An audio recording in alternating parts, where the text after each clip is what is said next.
fácil.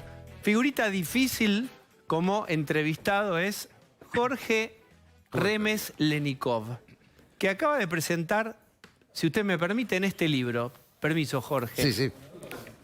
115 días para desarmar la bomba. Quiero preguntarle lo siguiente. ¿Cómo está?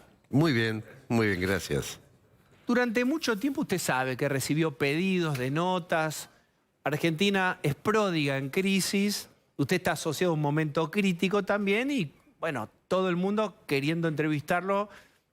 ¿Cómo hizo? ¿Cómo fueron aquellos tiempos turbulentos? ¿Por qué más allá del libro usted acepta hablar ahora y dar notas ahora y tanto tiempo no? Bueno, a propósito del libro, son las notas y creo que es un aporte para poder entender un poco mejor por qué estamos como estamos, que realmente estamos mal. Y en el libro cuento la experiencia del 2002, que de ahí podemos sacar algunas experiencias. También cuento lo que pasó entre el 2002 y 2022.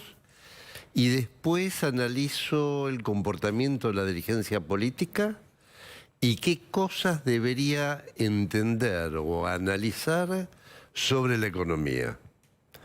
Y a partir de eso estoy saliendo pensando que puedo hacer un aporte, pero no estoy haciendo ninguna campaña política. Yo hace unos 15 años dejé la actividad política partidaria y me he dedicado a la docencia, a escribir y cada tanto he dado algún reportaje. No es que desaparecí totalmente. No, es cierto. Pero hace 2 años o 3 que no daba ninguno. Por eso yo le decía. Sí. Mire esto, que es importante. Historia íntima de la última vez que se sinceró la economía. ¿Por qué usted pone esto? ¿Y que se sinceró ese eufemismo de qué, en realidad? Lo que hicimos nosotros antes de tomar las decisiones que tomamos fue sincerar la realidad.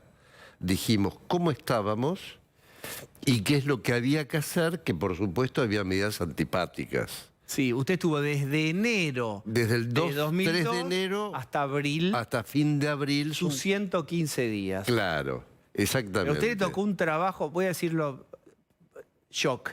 Usted hizo un trabajo duro. Exactamente. Por decirlo, algunos hizo el trabajo ingrato. La devaluación, la salida de la convertibilidad. Eso en largos primeros tiempos levantó la pobreza a niveles muy significativos. Uno tenía la sensación de que durante mucho tiempo no era cómodo también mostrar ese momento de la historia argentina que le había tocado hacer a usted. Tal cual, pero lo que pasa es que hay cosas en la economía, si uno las quiere arreglar, que tiene que partir de la realidad. Un caso típico de aquella época fueron el corralito, que fue establecido en la época de Cavallo, nosotros lo heredamos, y bueno, había 45.000 millones de dólares depositados, la gente quería sus dólares. En el Banco Central había solamente 7.000, los bancos no tenían dólares porque estaban prestados, y yo me tuve que poner, así como estamos ahora, frente al televisor y decir, no hay dólares. Lo que vamos a hacer para el ahorrista que pueda mantener los depósitos es reprogramarlos. Si nosotros no hubiéramos hecho nada, los ahorristas hubieran ido al banco, hubieran cobrado tal vez los primeros, el resto no hubiera cobrado, el Banco Central tendría que haber cerrado el banco, ir a juicio y tardaban 20 años en cobrar algo. De esta manera cobraron 1 año, 2 años después. Ese tipo de cosas son antipáticas, pero hay que hacerlas. Y lo que uno observa es que en los últimos años, 20 años, siempre se tapan los problemas y lo que rige es el voluntarismo. Dicen, cuando yo llegue a la presidencia, vamos a bajar la pobreza, vamos a crecer, vamos a aumentar las exportaciones, vamos a estabilizar, y pasa todo lo contrario. ¿Por qué? Y porque en el fondo nadie quiere tomar medidas que no solamente repercuten en ese instante, sino que los resultados positivos son a mediano y largo plazo. ¿Cómo usted tuvo la oportunidad, que incluyó la devaluación, la salida de la convertibilidad? ¿Por qué usted cree que sí pudo hacerlo?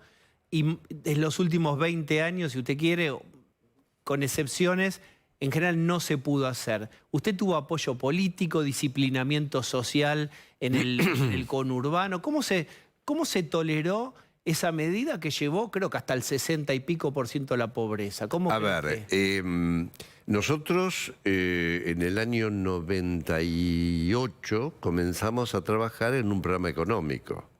Yo había sido ministro de Duhalde, después diputado, y cuando era diputado comencé a buscar gente acá en Ciudad de Buenos Aires. Mi equipo de La Plata lo dejé en la provincia, acá armé otro, y comenzamos a trabajar en la salida de la convertibilidad. Perdimos las elecciones del 99 y nos seguimos reuniendo todos los jueves de 6 a 8. Durante 2 años. Cuando llegamos al gobierno... Pierden con De la Rúa. Perdimos con De la Rúa. No se sale de la convertibilidad. No se sale de la convertibilidad y nosotros seguimos trabajando y reuniéndonos. 12 personas. 2 economistas más un abogado. Siempre tiene que haber un abogado cuando uno trata un programa económico. Entonces, cuando llegamos, implementamos todo en 60 días. Todas las medidas. Todas.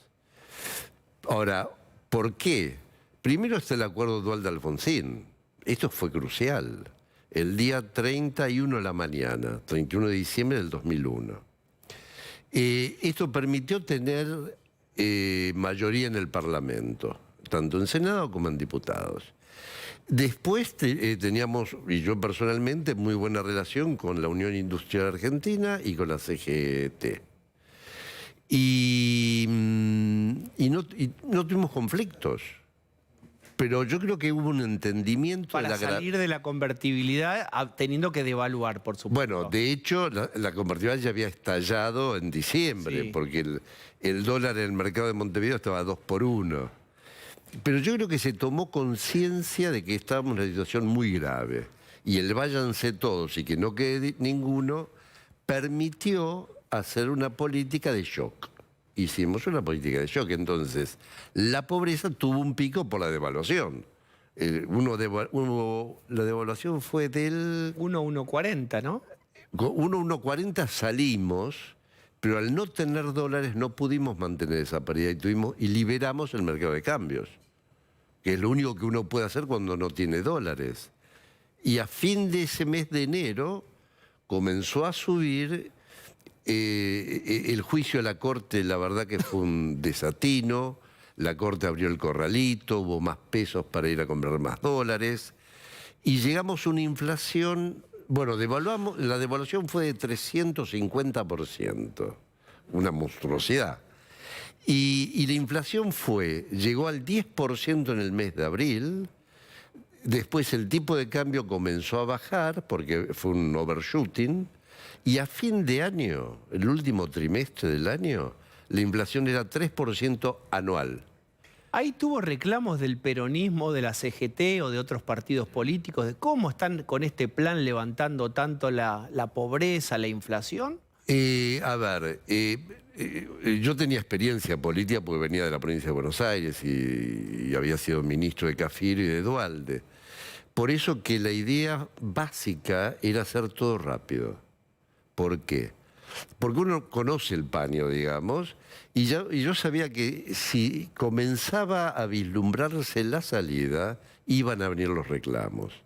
Y de hecho, a fin de febrero, principios de marzo, ya venían diputados, gobernadores. Porque de hecho, ¿por qué usted se va en abril? ¿Por qué dura 115 días? Antes de eso le digo, fin de febrero, principios de marzo, ya me venían a decir, nosotros te apoyamos, ahora queremos esto, esto y esto, ¿no? Yo me fui a fin de abril porque el presidente tenía deseos de cambiar el programa. Y entonces cuando me dijo que había que aumentar el gasto, salarios, controlar precios, romper con los organismos internacionales, presenté mi renuncia. Al día siguiente el presidente llama a los gobernadores para informarle del cambio. Y después viene la baña. Y los gobernadores le dijeron que no había que cambiar el modelo. Entonces el presidente me ofrece quedarme, pero yo había renunciado. Okay. Entonces quedó así. Usted lo vive así, como desactivé una bomba en 115 días. Mire lo que dijo sobre usted mismo Cristina del viernes. A ver. La primera experiencia de gobierno de coalición en la República Argentina. En 1999, la alianza, una alianza de partidos políticos, se constituye en la primera experiencia de gobierno de coalición en la República Argentina. Y durante ese gobierno se produce el estallido de la convertibilidad. Ayer escuchaba a alguien por la televisión, a quien tengo respeto y cariño, que escribió un libro que dice 115 días para desactivar la bomba. En realidad la bomba nunca se desactivó porque la bomba explotó en la cara de 40 millones de argentinos. Explotó en las plazas, explotó en la desocupación y explotó finalmente en la captación de los depósitos a plazo fijo, porque la convertibilidad terminó como empezó. Bueno, ella se refiere a diciembre. Yo cuando digo desactivar la bomba, es que si no hubiéramos hecho lo que hicimos, la situación hubiera sido explosiva. Bueno, pero ella dice que explotó. Bueno, explotó, pero sin embargo el sistema se mantuvo y la economía, con lo que hicimos nosotros, permitió salir de lo más ordenadamente posible de la convertibilidad. En el mes de marzo-abril del 2002 la economía comenzó a crecer y cuando asume Néstor Kirchner, él tuvo en realidad la mejor herencia de toda la democracia. La economía estaba creciendo al 8%, la inflación era solamente 3%, teníamos equilibrio fiscal, equilibrio en cuenta corriente y dólar competitivo. Después, con los precios internacionales, eso impulsó más todavía. Pero hubiera sido terrible si nosotros no hubiéramos hecho lo que hicimos. Bien, ¿y por qué Cristina diría lo que dijo? Bueno, eso hay que preguntárselo más a ella. ¿Pero usted qué cree? Yo creo que de alguna manera lo que está planteando es parte del relato. Porque no olvidemos que ellos dicen que cuando llegó Néstor la cosa empezó a mejorar. Y en realidad comenzó a mejorar un año antes, lo cual no quiere decir de que no haya habido temas a mejorar, como la pobreza. Cuando uno devalúa de esa manera, es obvio que en la primera medición de la pobreza tiene un pico y después va bajando. Y cuando él asume, la pobreza era 30%. Ahora, después de eso, se fue desandando todo lo que habíamos armado. Y entonces la economía empieza a aumentar la inflación, de forma tal de que, recordemos, en enero del 2007 se interviene el INDEC para manejar el índice de precios. La economía crece hasta el 2011 mientras los precios internacionales son buenos. Después nos estancamos. Ahora le van a preguntar mis compañeros, yo le tiro esta última y circulamos. ¿Usted qué piensa del recorrido del ciclo económico del kirchnerismo y sobre todo de los últimos 2 periodos? Fueron muy malos por los resultados. Los 2 últimos periodos, llamando más el último de Cristina, la economía no creció, la inflación fue creciendo sucesivamente y la pobreza también. Estamos en 40% de pobres. En el año 72, 73, nosotros salíamos a la calle porque nos preocupaba y estábamos muy en contra porque la pobreza era el 7%. Ahora, hijos o muchos de aquellos dicen, es como que lo asumen. Y esto es una monstruosidad. Bien. Pablo de León. Usted dijo hace un rato que en una época se juntaban todos los jueves un grupo de economistas y había un abogado ahí sentado. Hoy hay un abogado como ministro de Economía. ¿Cómo lo ve al abogado Sergio Massa como ministro de Economía? Mire, yo preferiría que el ministro de Economía sea un economista y que supiera de economía. Ahora, en este momento político, el presidente decidió por un hombre político y uno supone que debajo debe haber un programa o un conjunto de gente que sepa economía.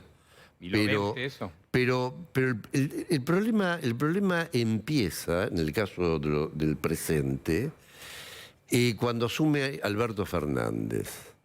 ¿Por qué?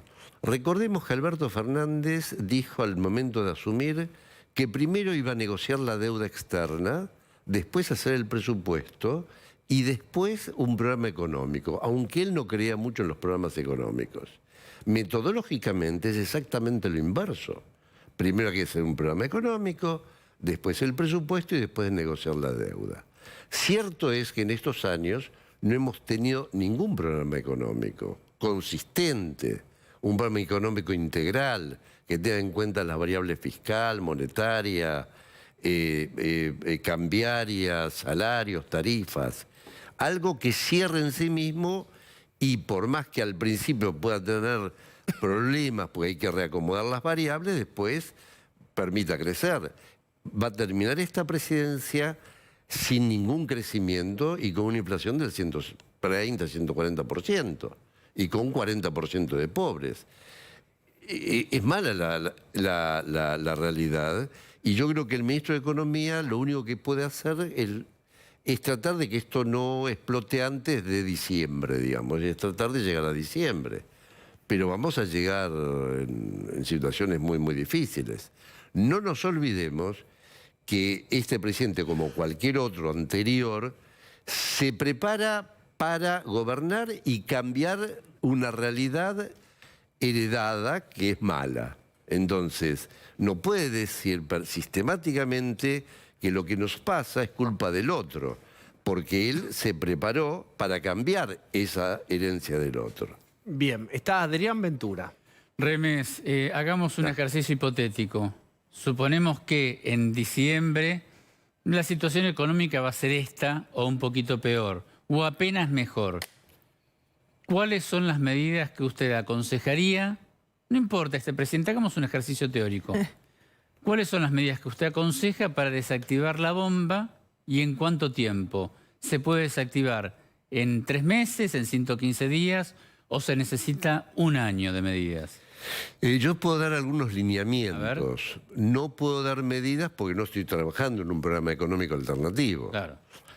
Así como nosotros en aquella oportunidad teníamos por eje la salida lo más ordenadamente posible de la convertibilidad y alrededor de eso armamos toda la política económica de corto plazo, y hago énfasis en esto porque el acuerdo dual de Alfonsín era para el corto plazo, no había medidas estructurales porque eso requería otro tipo de acuerdo. A mí me parece que a fin de año el gobierno que asuma tiene que tener un eje, y ese eje es la estabilidad de precios.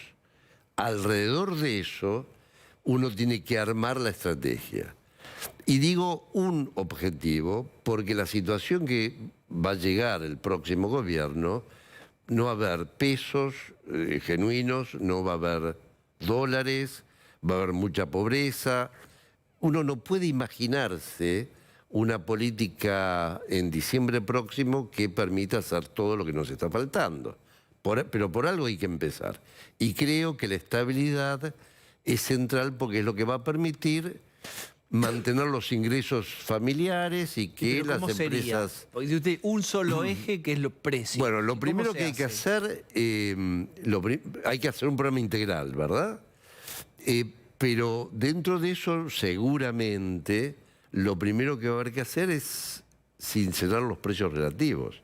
Lo que está atrasado tiene que subir. Si las tarifas y el tipo de cambio están atrasados, eso tiene que aumentar. Seguramente va a haber un aumento de la inflación en ese momento, pero si está acompañada de políticas fiscales, monetarias e ingresos acordes, después de un tiempito la cosa se empieza a regularizar. Y por último y breve, ¿se parece a la salida de la convertibilidad? En esta idea que usted dice, sincerar la economía.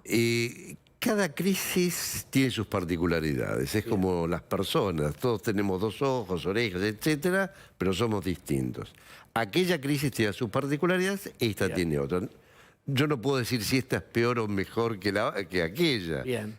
Es grave, es seria, pero se requiere, y termino con esto porque estamos terminando, pero se requiere algún acuerdo político, o bien, si no hay acuerdo político por la grieta, tratar de tener imprescindiblemente mayoría en el Congreso. Si no, la cosa es muy difícil. Cierre lacaniano, si no la cosa va a ser muy difícil. Gracias, Remes. Digo, gracias a vos.